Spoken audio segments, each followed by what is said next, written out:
Hello everyone and welcome to another edition of RIPS Report by Eastland County today. I'm Levi Freeman and today we are joined with the Eastland County Wildfire Mitigation Coordinator, Stephen Forbes. Thank you very much for joining us the program today. We're going to start off like we started a lot of these off. Could you tell us a little bit about yourself? Okay, fairly new to Eastland County. My wife and I moved here in 2017. Knew about Eastland County because my father-in-law lived here in the last few years of his life. So I retired from the Midland Fire Department after 30 years, retired there in 2014, worked safety in the oil field for a few years, and then we moved out here and had a good 8 years of retirement before I started back to work again. Yeah, well, welcome back to the working life with us. What do you have any other? I noticed you have the fire background and oil field safety. How is that related to your current position? Well, also once we moved here a few years afterwards, also began working with Olden Volunteer Fire Department on volunteer basis. Okay. So still kind of active in the fire world. Wildfire mitigation is different, and in my old career, I was suppression, extinguishment and response. Right. Mitigation is a little bit different in that we're really trying to put things in place that even though wildfire may still occur, mitigation is to limit the impact that an event has. Right. Some prevention there, but mostly it's to, once that happens, because we know what's going to happen because we can't prevent everything, what steps can we take to prevent the impact of that upon the residents and the infrastructure of the area that you're trying to deal with? Right. As I say, a drop of, prevention is worth a pound of cure, so best to get ahead of it. And like you said, fires are inevitable. We can't put out everything, but what can we do to make that impact as little as possible? What exactly is a fire mitigation coordinator? Is this some type of government office position, and where exactly do you get your funding?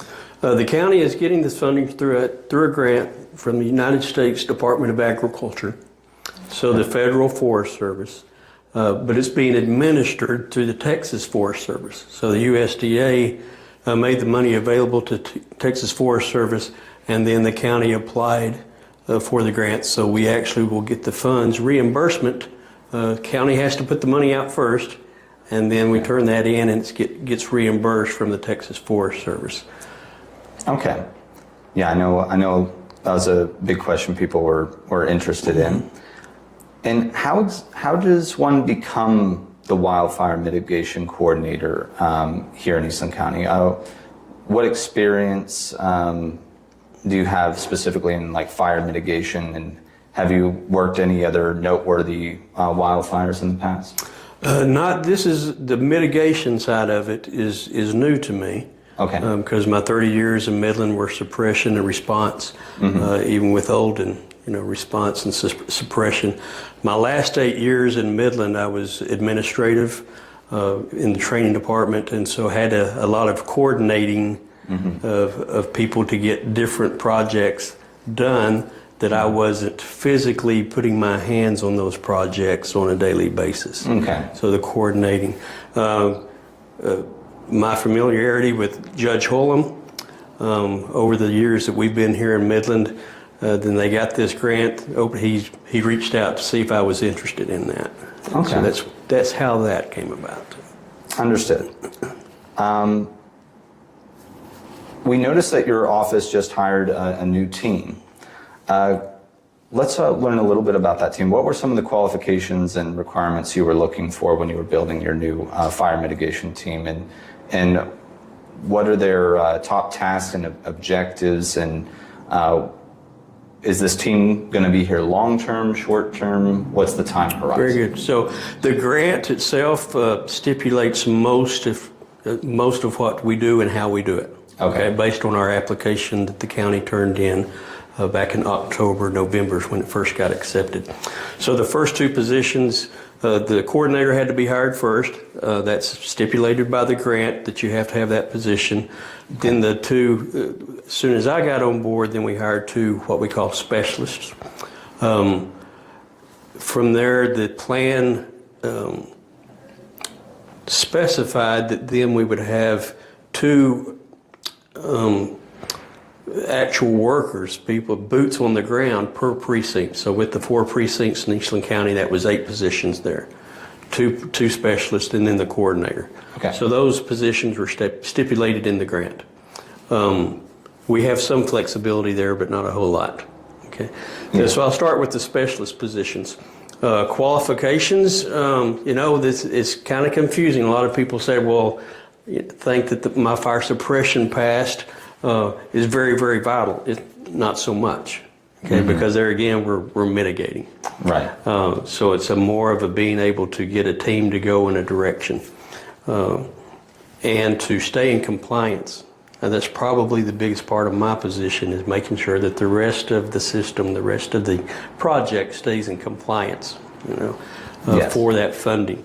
The two specialists, they will be, right now, they're helping me doing a big part of hiring the other workers. So we have 2 that started this week, and hopefully soon we'll get those other 6 filled. Okay. So let's go back to the specialists as far as qualifications. There again, I was looking for people who had the ability to work with others and give direction and able to follow up on those things. And people that were willing to look in a different area than what they've been associated with before. Okay. Okay. These will, after we get going after the first year and do what the grant stipulates there, we can get into later, then there's going to be a lot of public outreach. Meetings with the public, meeting with stakeholders, companies in the county that have infrastructure, what we call critical infrastructure, that we don't want unbalanced. In the case of wildfire, we really want those infrastructures to be able to sustain their activities continuously. Okay. Then the others that are what we will actually be out in the field doing work, really the qualifications there, we need heavy equipment operators. We need people that are able to work out in the extremes of environment, working small tools and heavy equipment. Some of those positions will require a CDL driver just because we have to transport this equipment that we're getting in from where it's staged at to the work area. But all of those are very vital. It just so happened that 4 of the 5 applicants that I had for specialists all had their master's degree. Wow. And was not expecting that. But the 2 that I've gotten, just very quickly, they have proved invaluable. That I've had to be away for a few days, and they just knocked it out of the park on being able to take what little direction I had been able to give them, and got some major things done. So we're definitely on the right path to getting those boots on the ground and getting some things done that people will actually be able to see. Okay. So you're still filling, you're still looking for some more applications, yes, and that sort of thing. So people, if you're interested, if this sounds something like your background, definitely reach out and we'll provide that information at the end of this interview.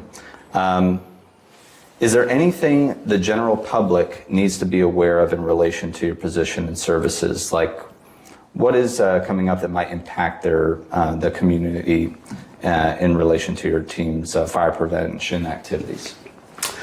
Mainly it'll be out in the county, because what our plan calls for is for the first 1 to 2 years, we are going to really focus on clearing heavy brush, invasive plants from the sides of the county roads.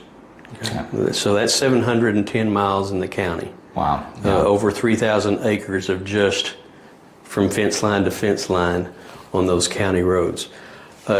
And so our team's goal then during the first 2 years is to hit those areas twice to clear the heavy brush. So that makes the county precincts that are already doing county road maintenance that will get it to the point to where they can mow those easements along the county roads very quickly, because they're not having to go around things. Yes. And if we can clear those areas that have the taller plants, the taller trees, that slows the spread of a wildfire.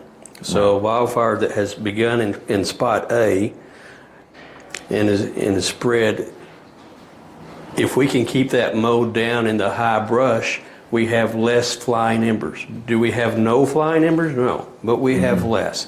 And the ones that are, the embers that are being thrown ahead of the fire, they're down low rather than up high. Right.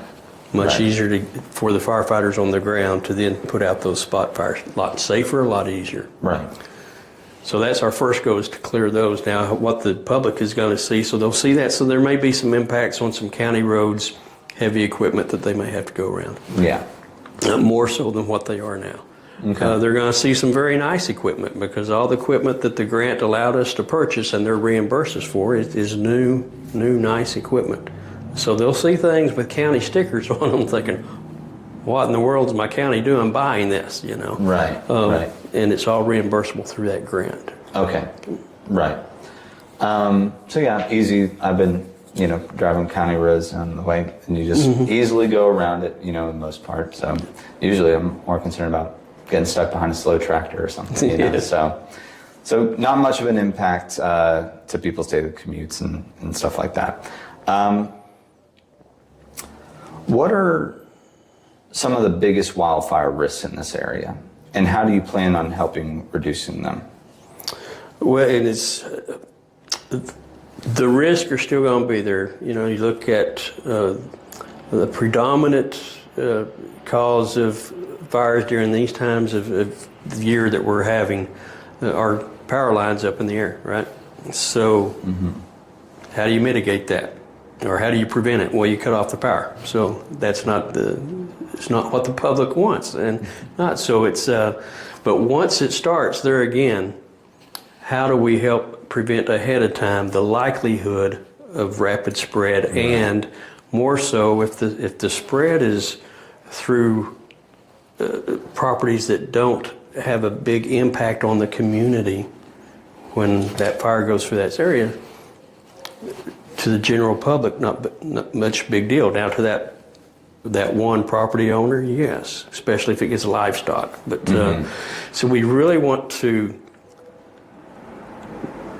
get the spread decreased enough in wildfires so that we don't have great impacts on critical infrastructure. Okay, your electric grid.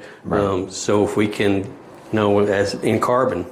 A lot of the people were we had the great impact of people losing their homes, which is the worst day in their lives, the worst months in their lives.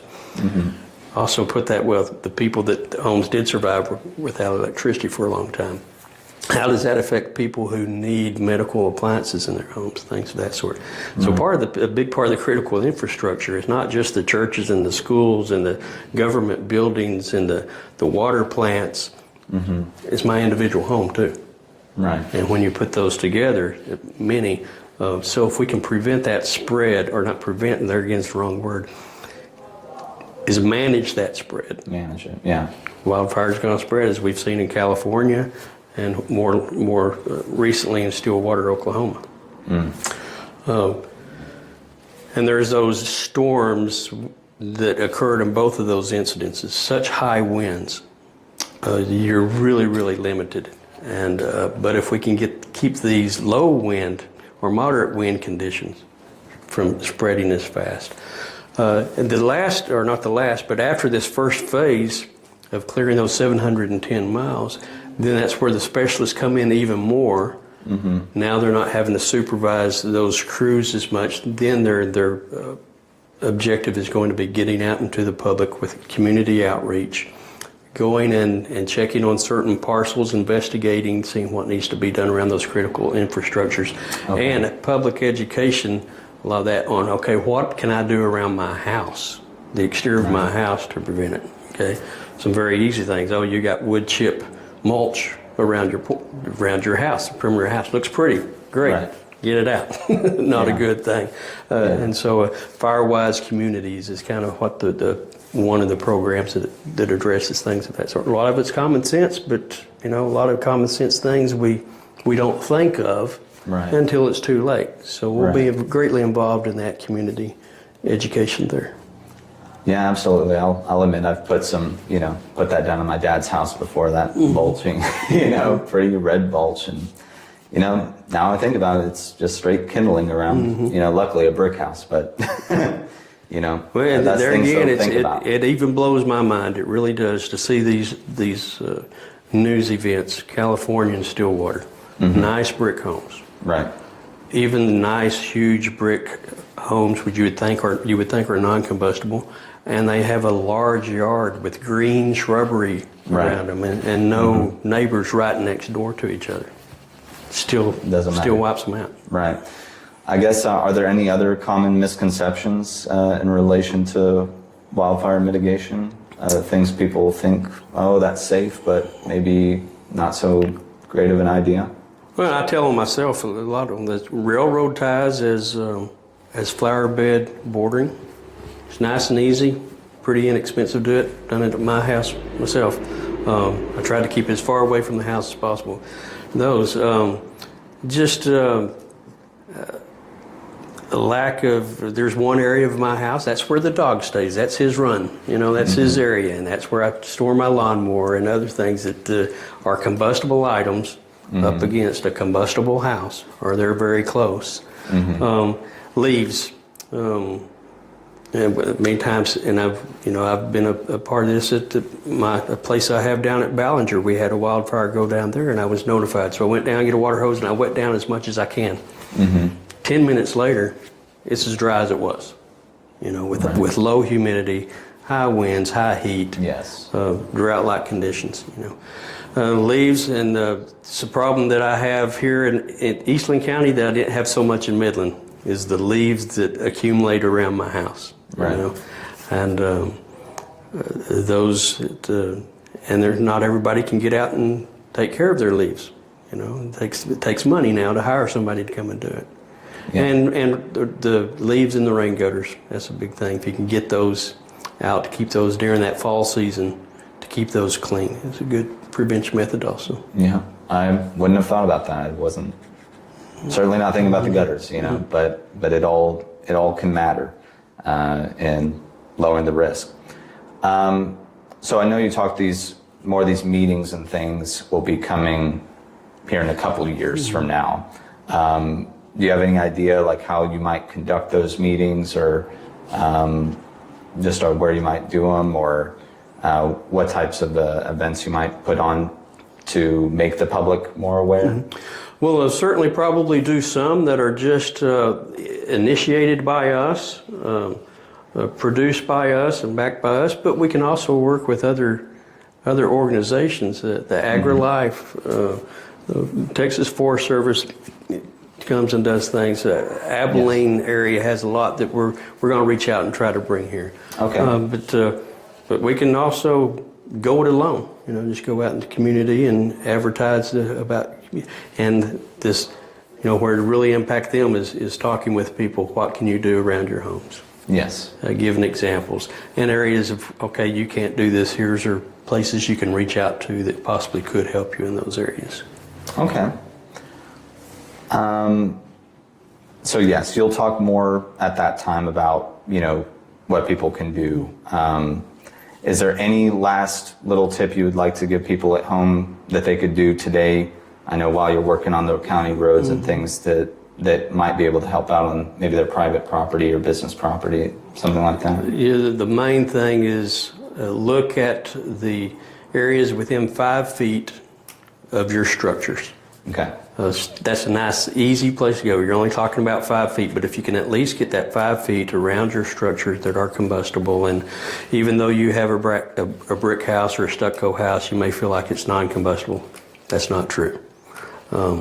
Is the brick going to burn quickly? No, but there's crevices that flying embers can get into that you would never. So look for those. What materials do you want to clear? As many combustible materials. Now that's our flower beds. Right, and during the growing season, even hot embers blowing on a nice green rose bush, I can do it. But how much of that bush or that shrub has dead material within it? And now during this time of year, even though some are still green, their water content is low. So obviously we're not asking everybody to not have any plants within 5 feet of your home. Just reduce the ones that seem to be more combustible than the others. Right. And then the underneath, and really look at what you're using for the ground cover. Okay. Rather than the mulch. Okay. Rubbers from like playground tire material. Yes. Not as easily combustible as wood, but once it gets going, really out. So rock, really there is the best. Rock's thing. best. But just concentrate on that, on rain gutters and 5 foot area around your home. That's just at least start there. Okay. All right. Part of the spring cleaning Yes. this year.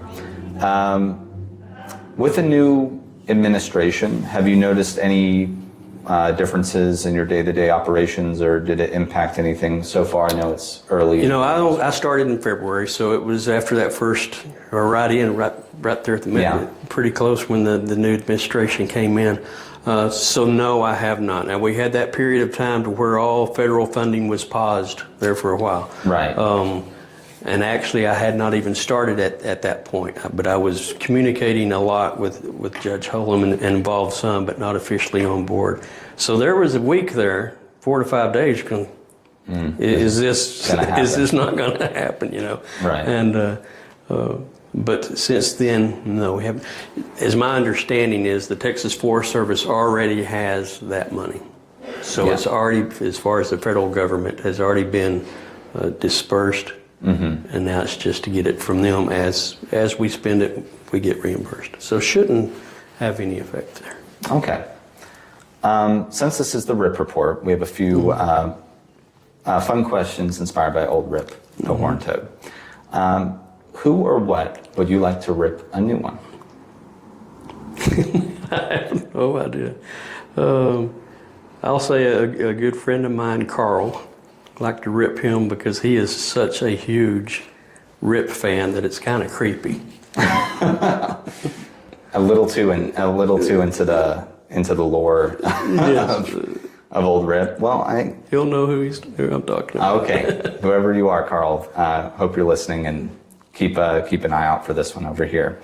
And lastly, how can people get a hold of you and your efforts here? Well, really through my email, I guess, would be the best. Okay. It's Stephen with the PH .Forbes at, here's the long part, eastlandcountytexas.gov, all spelled out. eastlandcountytexas.gov. Yes. All right. The applications for those positions are available on the county website. Okay. And hopefully soon there, again, we're fresh into this soon, hopefully we'll have a phone number that I can give out. Right. Rather than my personal cell phone that we'll have available. Okay, so we'll be on the lookout for that. Well, we want to thank you very much for your time today, Stephen Forbes, and we wish you the best of luck with the long road ahead. I guess the next couple of years, cutting back all the greenery and shrubs and high points. So we really wish you well, and.